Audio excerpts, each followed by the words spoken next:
Welcome to the latest episode of our podcast series for financial advisors. Today's episode is From Next Gen to CEO. It's an ex-Wirehouse advisor on taking over the reins of the family business. A conversation with Mike Durso, founding partner and CEO of Shorehaven Wealth Partners. I'm Mindy Diamond, and this is Mindy Diamond on Independence.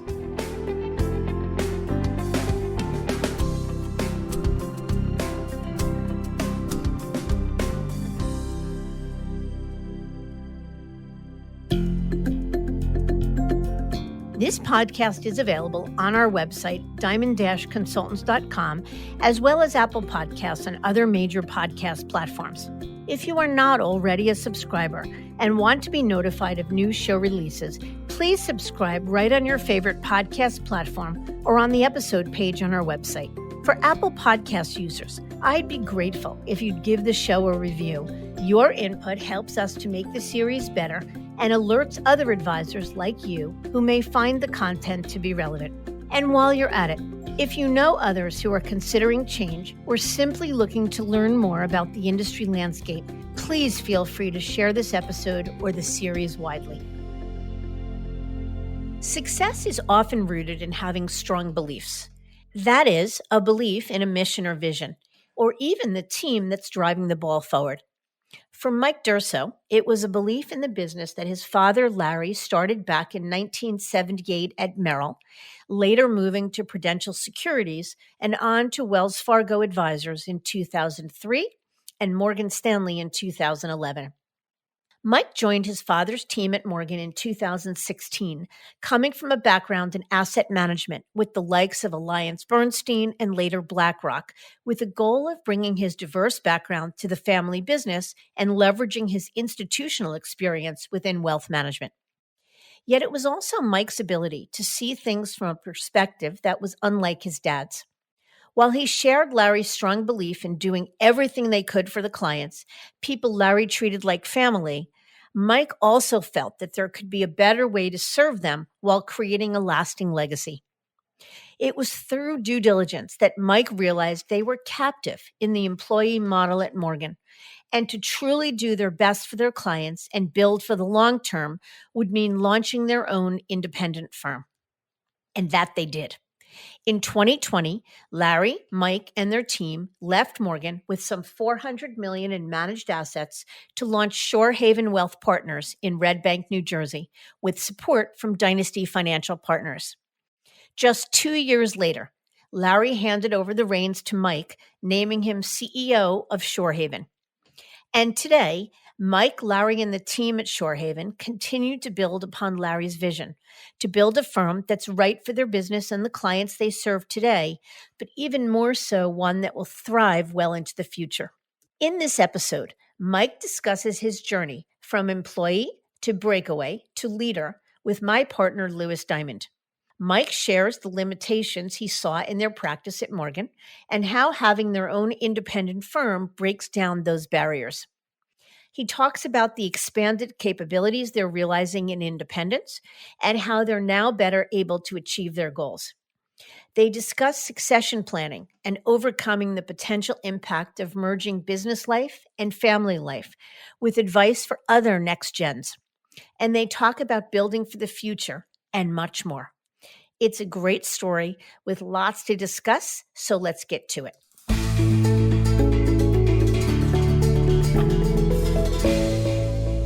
Mike, thanks for joining us today. Thanks for having me, Lewis. Very good. So why don't you tell us about your journey to becoming an advisor? Because I know you had a career before joining your father's practice at Morgan Stanley. I did, yeah. So it's interesting. I started my career in asset management in 2006, actually working as an internal salesperson at AllianceBernstein. So spent the first couple years of my career calling upon financial advisors, trying to get them to use our mutual funds and separately managed account products.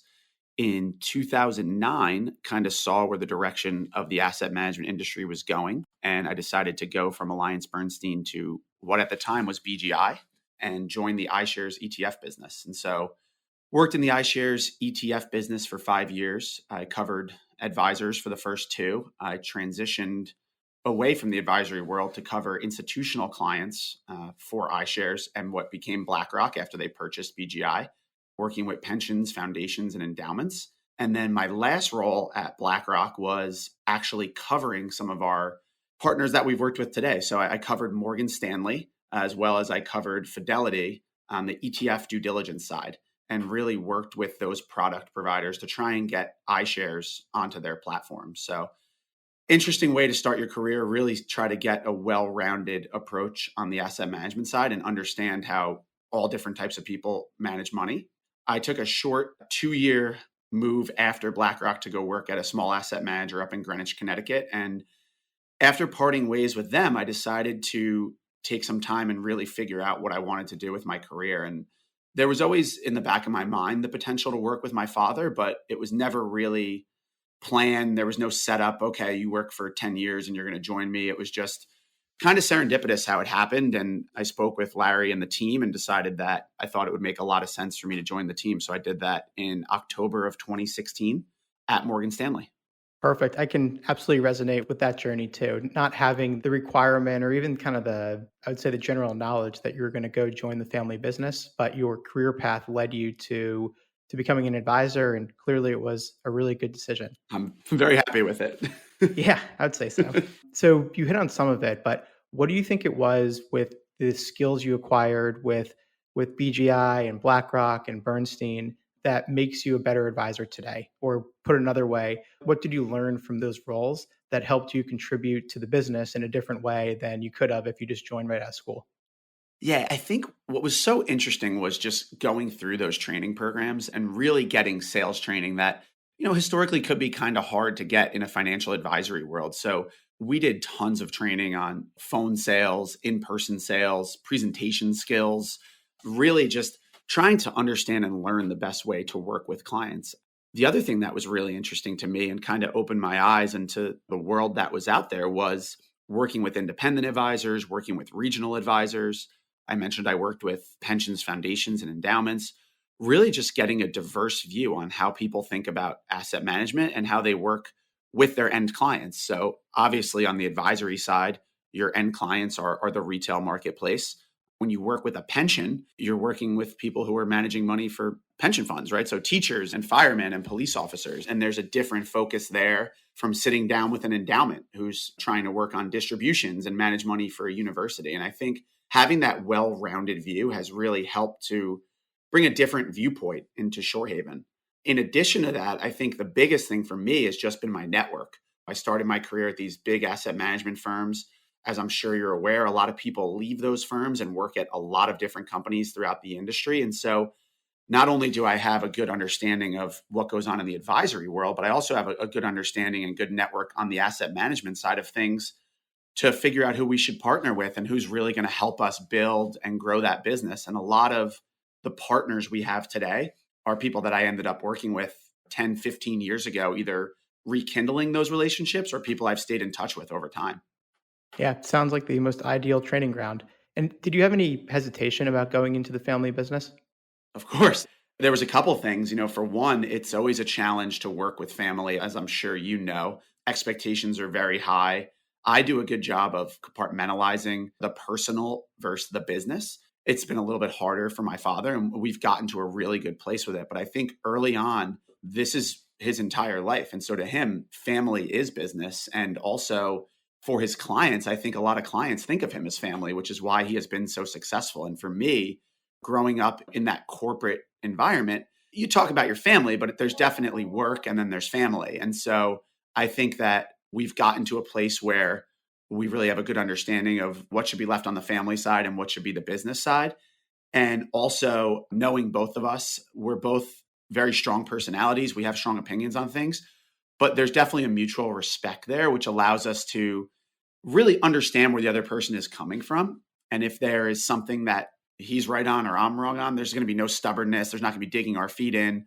We respect each other's opinions, and it really allows us to move forward together. I think the other real benefit there has been Mike Lombardi, who's our third partner. Mike is always that kind of Switzerland. He plays neutral, but at times, it's good to have him there as a sounding board between the two of us, where he's actually worked with my father longer than I have. And so he really understands Larry inside and out as good as I do from a working relationship standpoint. And then we also have Cheryl, who's worked with my father for 28 years. And so as much as you want to get away from that family feel, there definitely is a family feel here. And so that was the hesitation up front. I would say that my mom probably had more hesitation than I did. She was definitely worried about what it was going to do to our relationship. Yeah.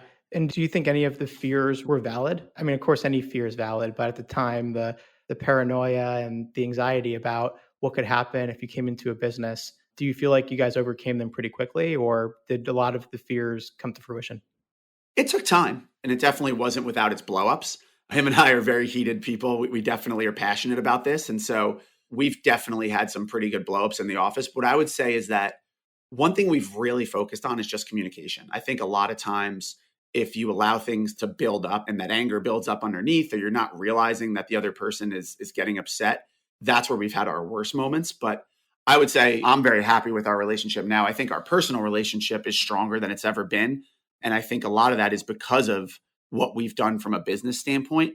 And one thing I will say about my father, and he's always been this way, is he is certainly willing to change and think about what is next in his career, right? So, he started out in 1978 and stockbroker days, transitioned to the bond side, transitioned to the mutual fund business, SMAs, and now we run an ETF model business. And I think why he's always been successful and why he's always done really well with clients is the ability to see what that next thing is and embrace that change, not be afraid of it. And that really ties into everything we do with our business. Yeah. And in getting to know you as well, it doesn't seem like you would join a business that was stuck in the past and wasn't willing to morph and evolve. So a real credit to your dad, Larry, for being flexible and seeing the future, but also credit to you for having the vision and putting your own stamp on it. It sounds like you took your iShares ETF expertise and really morphed the practice into where it is today. Yeah, it's been really exciting and it's been fun. And I think, again, it's a testament to him to really trust and understand that if I'm pushing something, it's what's best for our clients and what's best for our business.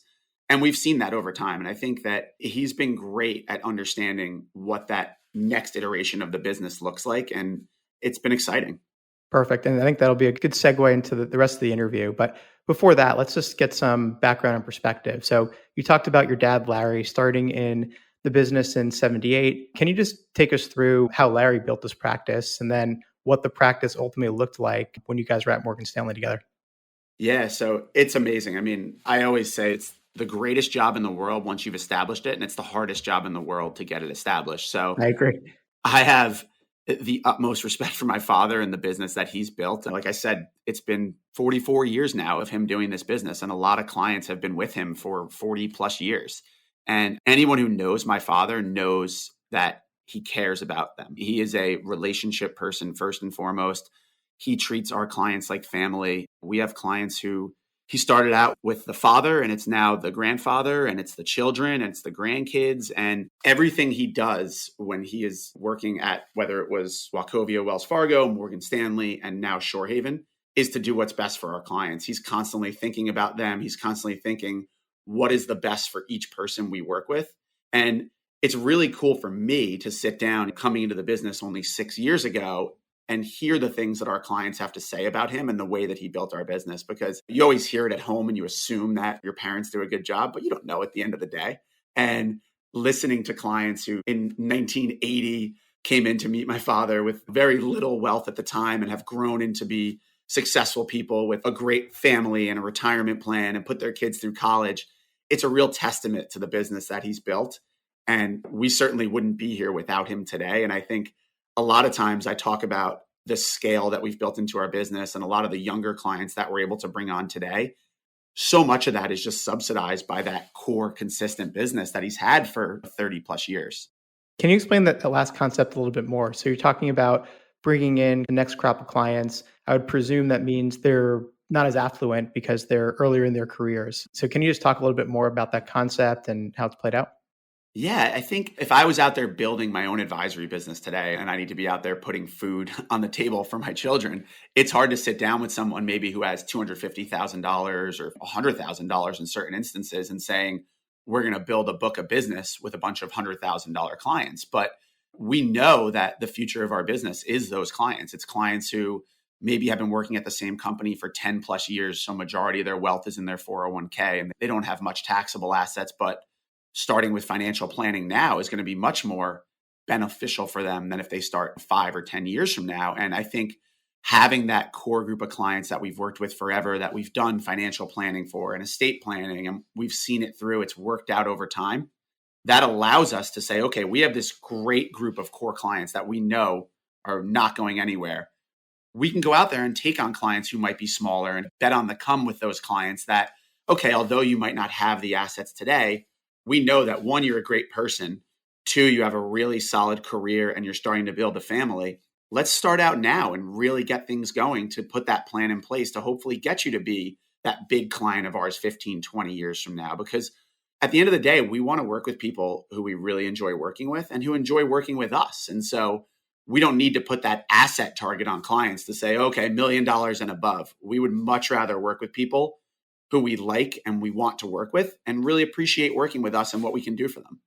I love that. So it's the legacy business or the core business gives you the canvas and the scale and the revenue. It lets you invest in other parts of the business that you maybe couldn't have if you didn't have a consistent revenue base. And then it lets you refocus the business and build for the future. It's a brilliant way to look at it. I think a lot of advisors do something similar, but maybe aren't as overt or focused on doing just that. They just take people that make sense, but they're not as focused on the strategy that you just laid out.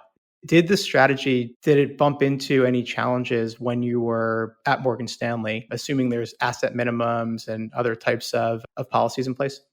It did, unfortunately. That was one of the things that we would talk to management with a lot about the asset minimums. So certain household minimums where up until a certain point, you wouldn't get paid fees on the assets. And up until a certain point, you had to charge a certain amount.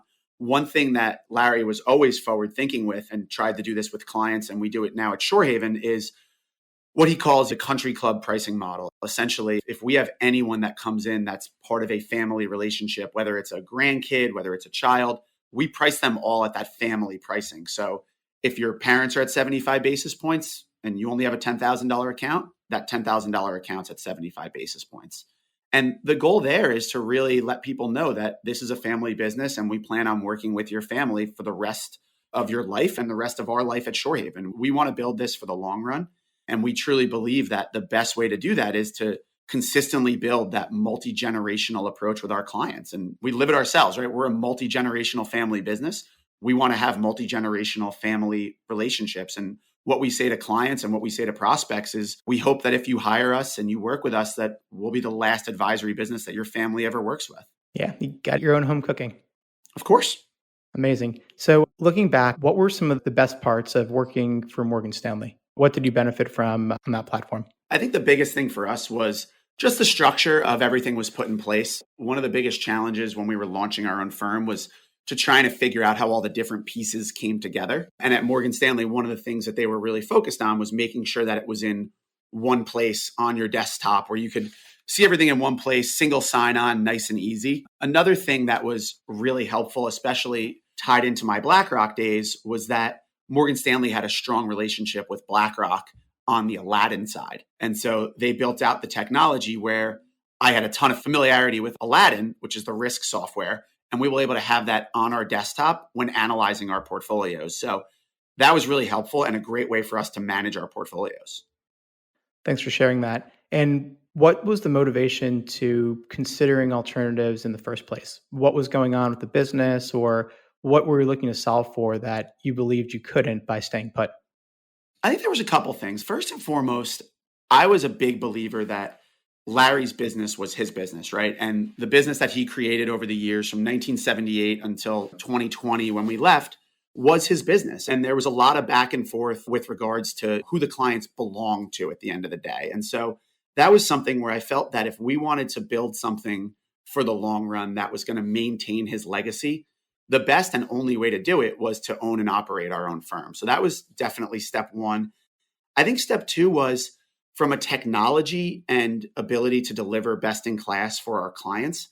I struggle with the fact that we were captive from a technology standpoint. And one of the things that I love so much about our firm now is the ability to really go out and say, okay, this is the best technology for our clients, whether it's planning software, whether it's trading software, whether it's lending partners. that open architecture really allows us to do what's best for clients in every instance.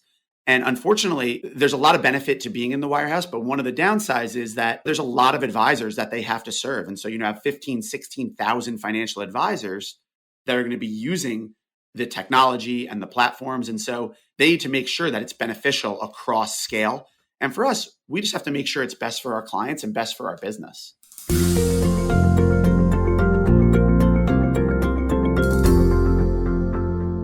Fast forwarding a little bit, but you mentioned technology. So I'd say the positives and negatives of the independent space is that there's so many different options on the technology side. And you mentioned one of the positives of Morgan Stanley was that everything was bundled together in a neat little package on your desktop with single sign-on. What's been your experience with technology in the independent space? So options are good, but obviously you need everything to talk to each other and you don't want to get bogged down with evaluating a ton of vendors. So what's been your experience on the tech side?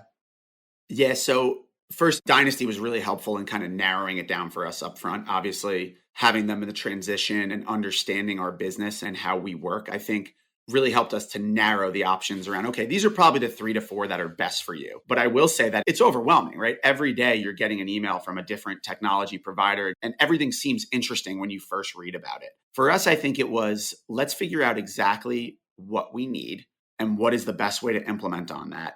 And then in addition, make sure that everything does integrate with one another. So we use Black Diamond from a reporting standpoint, and Black Diamond does a really good job of integration across multiple technology platforms. So one of our core technologies is Riskalyze. We used it while we were at Morgan Stanley as well.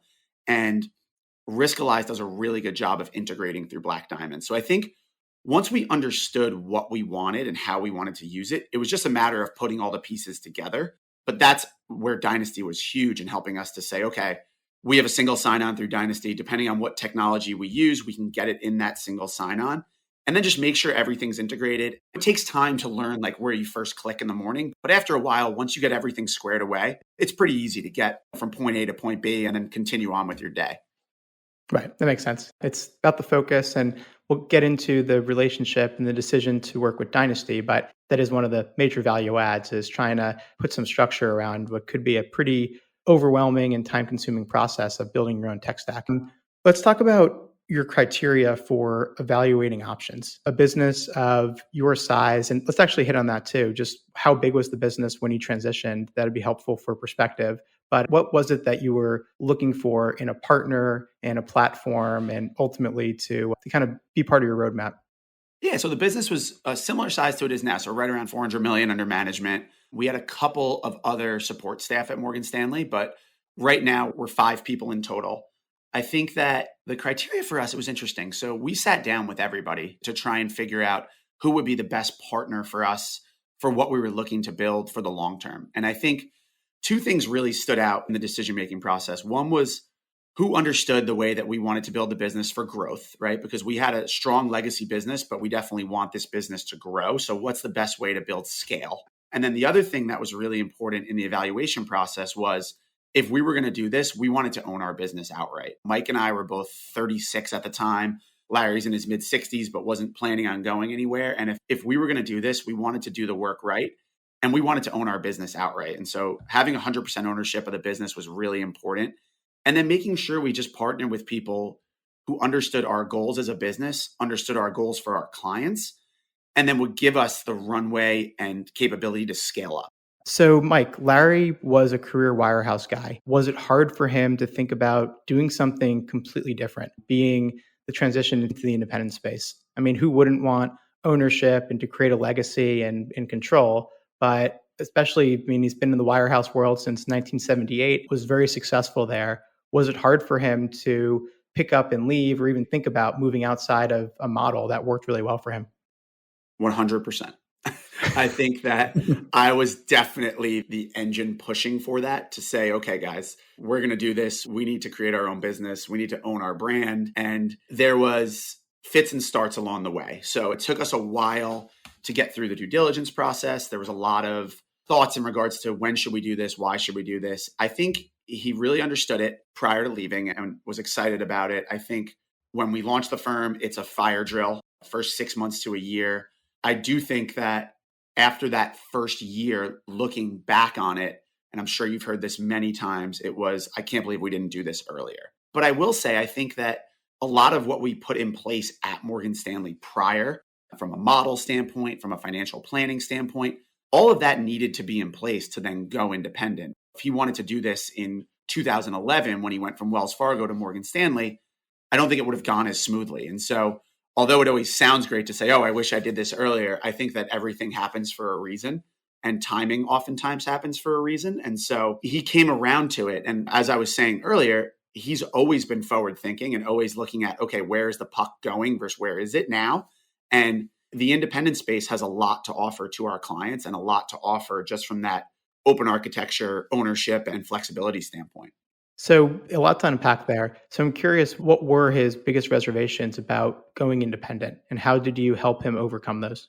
I think the first one was just, this is what my clients know. I've been in the wirehouse multiple times. I've done the move. It's not easy to do the move. It's a lot of work. So that was probably the first one. In I forget if it was 2018 or 2019, Morgan Stanley left the protocol. So that definitely added another hiccup to our move around, okay, well, how are we going to do this? The other moves we've done in the past were inside of protocol, but luckily we had some really good counsel who was helpful in making sure that we did everything on the up and make sure that we kept ourselves safe and our clients safe throughout that transition. Those were the main things. I think that the other thing with him was on the lending side. We did a lot of lending with clients at Morgan, and just feeling comfortable that we could make sure that our clients that were taking advantage of the loans and the lending platform could get those options outside of the wirehouse, which they've been able to, and we're able to use multiple lending partners now. So I think once we got that squared away, I think he was comfortable. I also think that he put a lot of faith into me and the fact that he knew that I wasn't going to push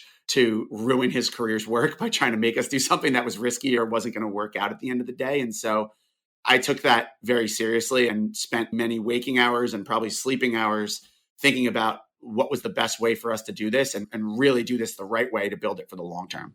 If Mike Durso wasn't in the picture, would Larry have just retired from Morgan Stanley? Or do you think he would have seen the vision that you ended up acting upon? I think he would have stayed there. I think for him, it was, this has been a great career I've built. I feel like there would have been a succession plan put in place. Obviously, with Mike there, I think they would have figured out a way to transition it, but I don't think that they would have launched an RIA or gone towards Shorehaven. I definitely was pushing that. Before I even joined his business, I was pushing for that years ago. And then in 2016, when I did join the business, I was pretty adamant about the fact that I felt that we could do a really good job on the independent side. It would be a ton of work, but it would be best for our clients and for us. Yeah, I think that's a pretty common dynamic, right? Where the first generation advisor who built the business, it's good enough just to stay, but it's often when there's a next generation family member or even a team member or team members who feel like family, where an advisor is willing to think more long term and is willing to take the risk and roll up their sleeves and do the work. Because now all of a sudden, it's not just about what's going to be best for the next 3 to 5 to 7 years, but it's what's going to be best for the next 25 to 30 years. Absolutely. It's cool to hear my father talk about, I would love your children to join or Mike's children to join the business one day and really think about it as this long-standing legacy business, which is amazing because I'm sure when he got into this business in 1978, there was reasons to get into it, but I doubt he was looking out 30, 40, 50 years into the future to say this business is going to be what it is today. So it's really cool. And it excites me every single day to come here and have our own brand and realize that Larry's legacy will carry on forever in Shorehaven. Absolutely. I love that. So in the end, you partnered with Dynasty Financial Partners to help you launch your own RIA. What was the thought process behind wanting to contract with Dynasty versus just doing it on your own or going with any other provider in the marketplace at the time? As I mentioned earlier, we did a lot of due diligence in regards to who we wanted to partner with.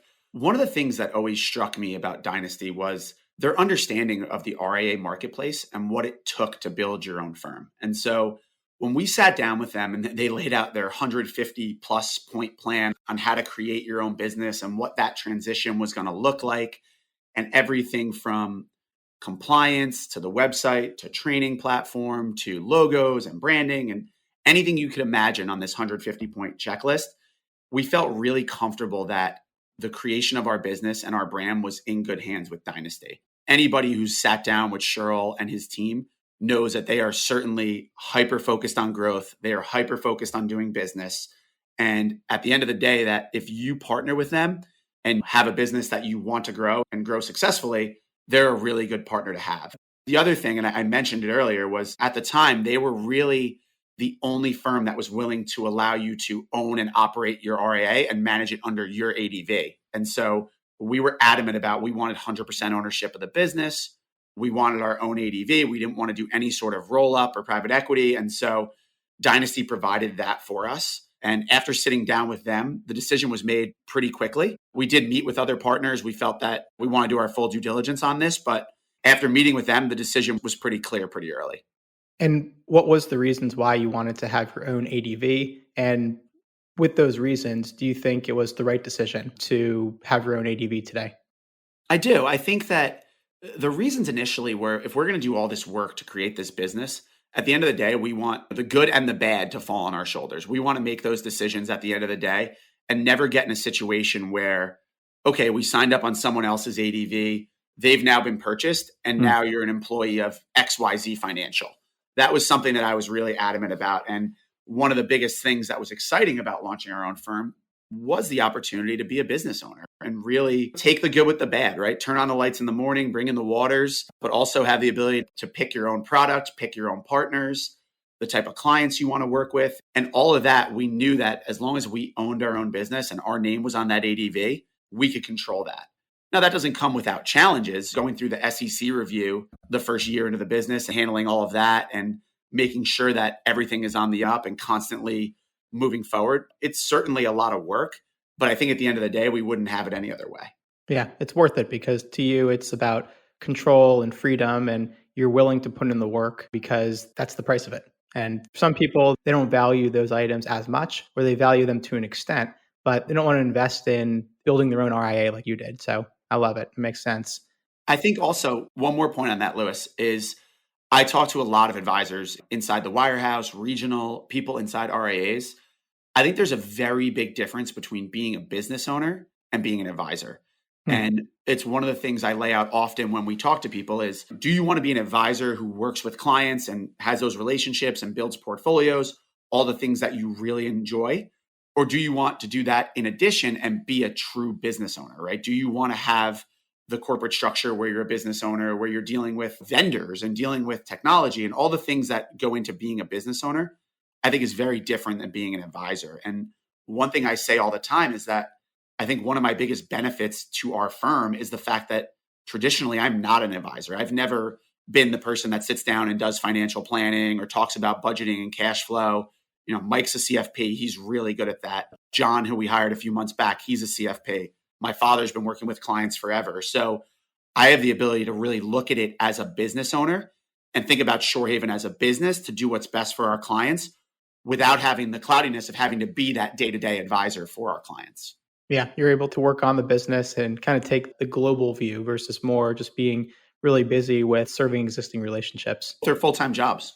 How would you rate then your allocation of time between your duties at Morgan Stanley, which was presumably business development and portfolio management, et cetera, versus today where you're now a business owner in addition? And I will say for you and then for any sort of key team members, like how has your time allotment changed? And also, are you working more than you were before? Oh, definitely. I'm working way more than I was working before, but it's exciting. As I was saying earlier, it's when you own it and it's your thing and it's your brand, you don't feel like you're working as much as when, you're going to an office every day and logging into your computer in a corporate environment. So I would definitely say that.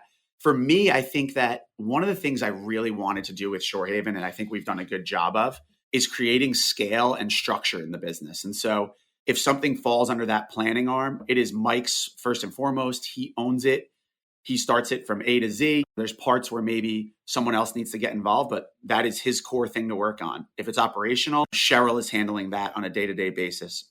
My father is working with our legacy clients and really out there talking to big prospects and strategic partners of ours, whether it's somebody potentially recruiting another advisor or on the larger scale clients. I would say for me, business development is everything I do, right? I think we're all in the sales business on a daily basis. I do spend a lot of the time on the investments as well right now.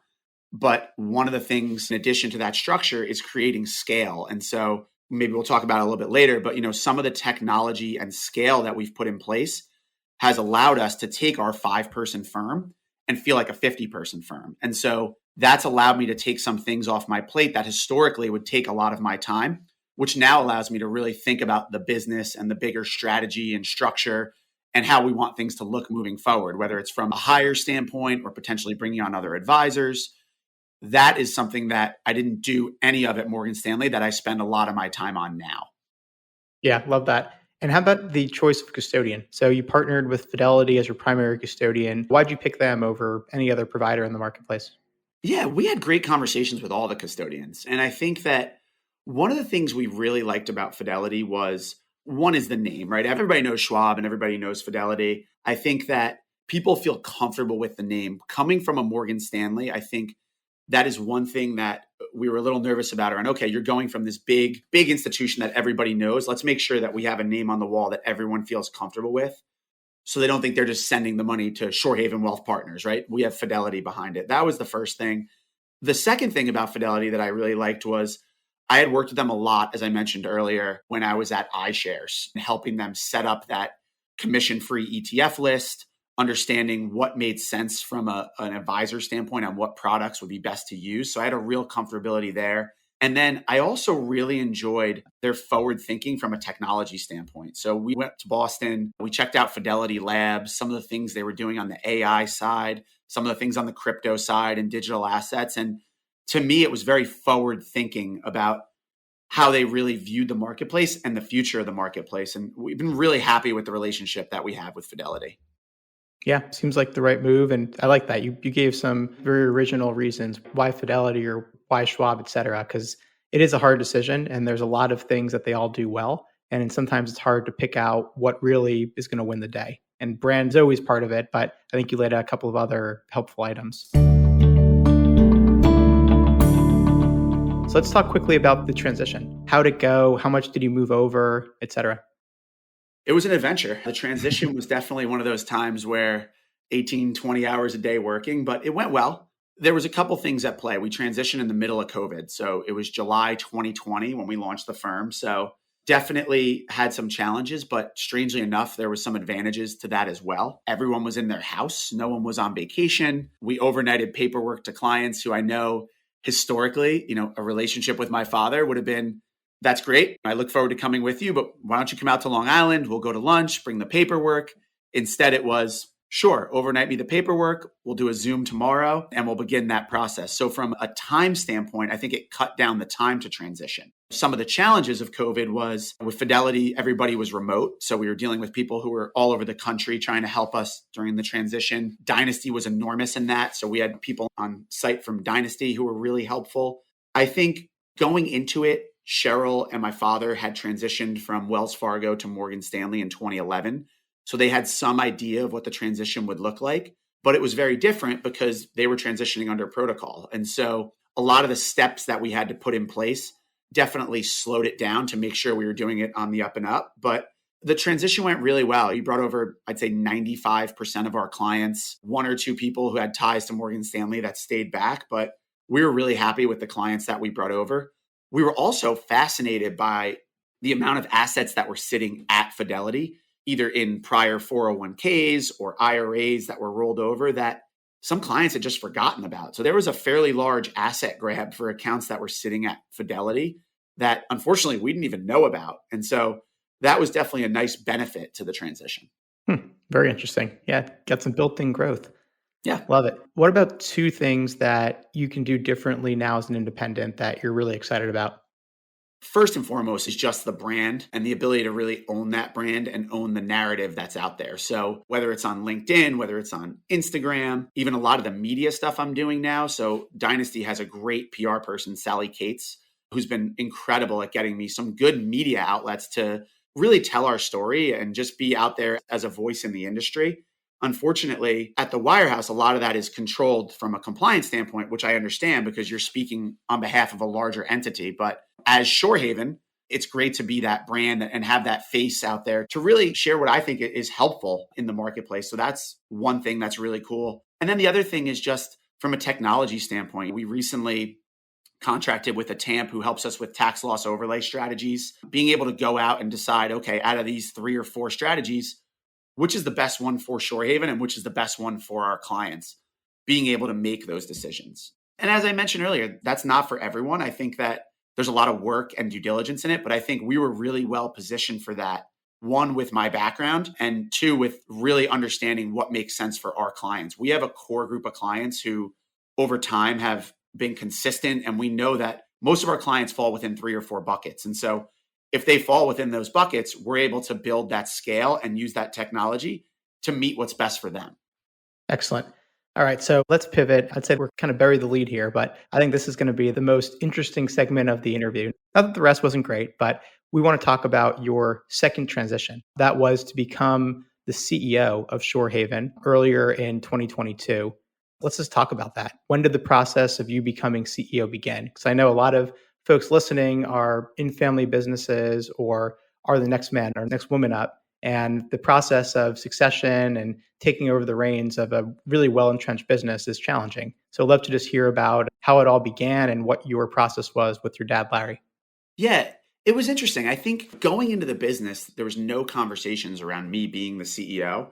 But I think that after we were working for a little over a year, it was probably a year and a half into the business, we were actually at a Dynasty event, and they were talking about a lot of what the CEOs were doing in the network and the different responsibilities they were taking on for their firms. And while we were there, my father, Larry, as I mentioned, always forward thinking, pulled Mike and I aside and said, Mike, I think you should be the CEO of this business. I think that you're doing a lot of what CEOs do on a day-to-day basis. It's not what I do. It's not what I'm necessarily good at. And it's not what I want to do. So you should be the CEO. And anyone who knows my father knows that when he makes a decision, the decision is made. And it's one of those, we're going to do this right now. And I said, I think that's a great idea. I understand where you're coming from, but let's be a little bit more thoughtful and strategic about it. And let's tie it into the 2-year of our firm. And so that was probably February or maybe January or February of this year, I apologize. And we talked a lot about, okay, well, how are we going to do this over time? What are the roles going to look like when I transition over to CEO? Larry's going to transition to chairman. What is the focus of each of those roles and how is it going to benefit our clients, our prospects, and really everyone at the business? And so we wanted to be thoughtful about how we did it. And I think it's been great. Honestly, I feel like although a lot of my roles and responsibilities have remained the same for him, I think that we've really both dove into it head first and have really taken to the new roles really well. I feel like there's an empowerment for me to be the CEO of the business and really speak about the brand and build the brand. And for Larry, I think it's been awesome because he always worked as a chairman, as that chairman type function. As I mentioned earlier, he's a great relationship guy. Anyone who meets my father remembers it and enjoys meeting with him. He's just a good guy to be around. And I think he enjoyed that part of the business way more than the day-to-day strategy and some of the nuanced things with being a CEO and working on the day-to-day structure of the business, hiring, future plans around advisors. So it's been a really natural transition for both of us. And I think we've been really happy with how it's gone. Okay, well, first off, congratulations. That's a major accomplishment. I mean, as someone who's also in a family business and went through something similar to become president back in 2021, it's a big deal. And I think there is definitely a moment or 2 or 7 of panic, like, oh my God, some imposter syndrome, some just, I've never done this before. How's it going to be perceived? What am I going to do? So you're kind of like thrown into the deep end to become CEO. Did you have any doubts that you could be successful at it? And what strategies did you use to kind of build up your leadership skills and just get ready for the challenge ahead? So is this where I'm supposed to lie and say I doubted myself? I really had no doubts about it, to be honest. I think that one of the benefits of my career and the way that it progressed was that I had the opportunity to be around a lot of really good leaders at AllianceBernstein and BlackRock, and going back to that training and seeing exactly how they handled progression throughout their career. It allowed me to really think about, okay, if I ever get the opportunity to be in a leadership role, hopefully this is the way I would approach it. I think that's one. The other side of it is I was also around a lot of people who didn't handle leadership roles well, which might be more important than the people who did. And so seeing some of those flaws, seeing some people who were overly arrogant and wouldn't take advice and weren't trying to learn, I think has made me understand that although I'm in this leadership role now, it's still important to be really humble and understand that you don't know everything. You need to continually be learning. You need to listen to your people. You need to listen to your clients. Understand that it is important to constantly be moving forward. And that's something that I always focus on for me personally and professionally, and something that I talk a lot about with Shorehaven is that I think for us to continually deliver that best in class experience for our clients and future clients, we need to constantly be focused on getting better as a business, getting better as a person, just learning about new things, understanding what the future of the marketplace holds, and just continuously moving forward. And so I think that a lot of that ties into being a CEO and being forward thinking. Yep. I wasn't looking for you to lie, but come on. That's at least like, it was really challenging. I didn't sleep. That was more my experience. But then once you're in it, it just kind of makes sense. And you realize that you don't have to do it exactly the same way that Larry did. And you can carve your own path and you contribute in your own ways. And there isn't one best way or one right way to be the leader of a business. I agree. I think the other thing that I've always found fascinating is that you don't grow unless you push yourself to be uncomfortable. And I think that a lot of the uncomfortability, even when we launched this business or when I joined the advisory business, there was so much I didn't know. And just being uncomfortable, but putting yourself in those situations to fail is what's going to make you successful in the long run, right? Figuring out why you failed and how you can do it better the next time. And maybe what led to that failure is what just makes you consistently getting better over time. Yep, I'm with you. How about for your dad? Do you think it's been a hard transition, maybe from a somewhat an ego standpoint, from being the definitive leader of the business, but also just from like a day-to-day standpoint? Has it been a challenge for him at all?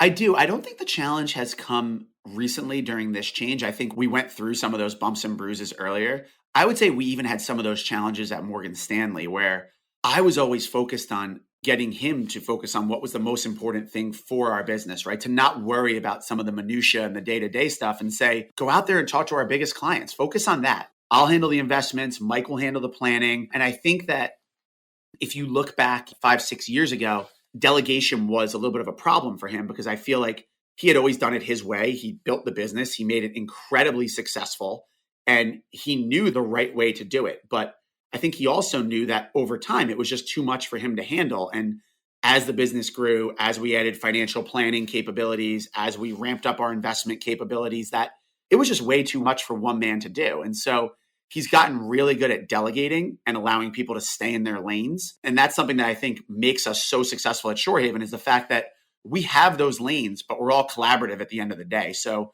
when we sit down in our morning meeting, it's, okay, what's going on from a planning standpoint? What's going on from an investing standpoint?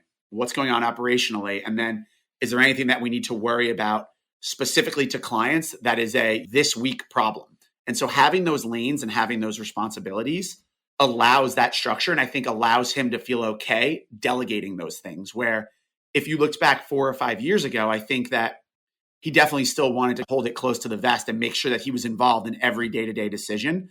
When that's happening, it's hard to grow as a business because there's only so many hours in the day. And if he's using his time to be talking to our best clients and continuing to build out those relationships, we're all just going to be more successful for it. But it definitely takes a little bit of comfortability there. And obviously there's that trust that needs to be built in the business over time as well. I think it helps that he's known Mike since he was born. And obviously he's known me since I was born, since I'm his son. It allows us to have a different perspective on that delegation and comfortability, knowing that if you delegate something, it's going to get done. It's going to get done right. Right. How about the clients? You're a younger guy in the industry, and with any leadership change, there has to be some questions that pop into their minds about, wow, am I going to be well taken care of? Does Mike actually got this? Does he know what he's doing? How do clients react when the news broke of you becoming CEO and just clearly this is part of a larger succession plan? Yeah, it was twofold. So when we first launched the firm, the question we got from everybody is, okay, so Larry's retiring and stepping down and you guys are having your own firm. And the answer there was absolutely not. The amount of work and time it took to build Shorehaven, he never would have done all that work and transition work to then retire a year later. So we squashed those concerns early on. And I think there hasn't been too much. I feel like clients understand the way that my dad thinks and the way that he really enjoys what he does on a daily basis. And I mentioned it earlier, but it's the greatest job in the world once you have it established, right? And once you have your team and people in place and you know that it's a pretty well-oiled machine, why would any advisor retire, right? You have great relationships with your clients. You enjoy talking to them. Most of the investment conversations I'm handling, most of the planning conversations Mike is handling, and he's there to keep that relationship moving forward. Obviously, they are always going to look to him for the advice and for that finality of a decision. But I think that we've done a really good job of building up that comfortability with Mike Lombardi's been in the business now for 11 years with my dad. And so clients know that if for some reason they can't reach Larry, they pick up the phone and call Mike, and they're going to get a consistent message. And I think that's what you really need when you build a business for the long term. Is he's obviously not going to be around forever, but he's not going anywhere soon. And anyone that knows my dad knows his energy levels are of like a 35-year-old. And so they don't see him going anywhere. He's still in those meetings. He still is out there brand building, and he's excited now as I've ever seen him in the 44 years of his business. It's incredible to see him. I think once it finally clicked and he got the RIA space and he understood what it was like to own and operate our own business, he's the most excited one coming in here every day. And it's really cool to see. So did you lose any clients after you became CEO? And are you worried about losing clients? No, we haven't lost any clients. Amazing. My father always says the only way we lose clients is when they die, typically. Yeah. And more often than not, they transition to the next generation. Like I said earlier, we do a really good job of making sure that we take care of the entire family. And so have strong relationships with most of our clients' children. And it certainly doesn't hurt that Mike and I are both 38 years old, right? So it's a different conversation with the children when you have someone who's is closer in age to them, as opposed to that old dynamic of, well, that's my parents' advisor. Right. Exactly. Well, it's sad when people pass away, but I guess that's a good thing for your business. And I think it's good validation for anyone listening that you might have some panic or paranoia about stepping down, stepping back, et cetera. But ultimately, you're a walking success story that if you do it right, you message it right, and you have the right infrastructure in place, that as long as you're still taking care of the client, that they're not going to leave just because the title's changed or because someone is no longer in the business or as active as they were. Yeah. I mean, it's rooted in everything you do, right? And if clients understand there's that consistency there. And I think the other thing that's great is he never had us in the background. It was never, this is my business. Clients only knew he was doing things. He was always very open about the fact that the reason I hired Mike Lombardi is because I wanted a financial planner. The reason Mike Durso is here is because he's bringing in investment expertise. And so being able to realize that early on and being able to message it as a strength as opposed to a weakness to clients, I think makes that transition even cleaner. And clients understand that you're putting in place this team to do what's best for me. At the end of the day, would you rather have somebody who's trying to control everything?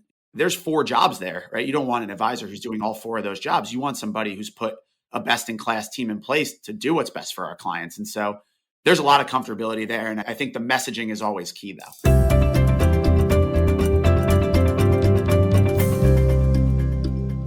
Last question, one we ask everyone who joins us. Just any parting words of advice for advisors considering change, advisors who are captive at a firm, or just anything that you've learned in your travels that you want to leave your audience with? I think the key is to really understand your options that are out there. For a lot of advisors, working in a wirehouse, working at a roll-up RIA makes a lot of sense. For us in our business, owning and operating an RIA and building our brand was what excited us the most. So with everything in life, I think it really comes down to what you value, right? And you sit down and say, these are the things that I value most about going to work every day, about my family, what it may be. Once you figure out what you value most, then you can make a strong decision around what is the next best step for me in my career. And so understanding what you value and then who provides that value is really the most important thing. And for us, like I said earlier, we really valued owning and operating the business, being able to control the brand, being able to pick the technology stack and provide for our clients. For other people, they might want to just come in every day and have that taken care of for them, but just talk to their clients all day and maintain those relationships and do that inside the big structure of a wirehouse or regional bank or whatever it may be. So understanding what you value and really how that firm or where you work aligns with those values is the most important thing. I couldn't have said it better myself. That's our core belief too. Mike, this has been really interesting on many different levels, but to me at least, hearing about the transition to becoming CEO was something different and unique than what we've heard on the show. And thank you for being honest about your confidence and stepping into the role and how it's gone. I appreciate it, Lewis. It was great chatting with you. I always enjoy our conversations. So I'm glad we can get it out there in the public space.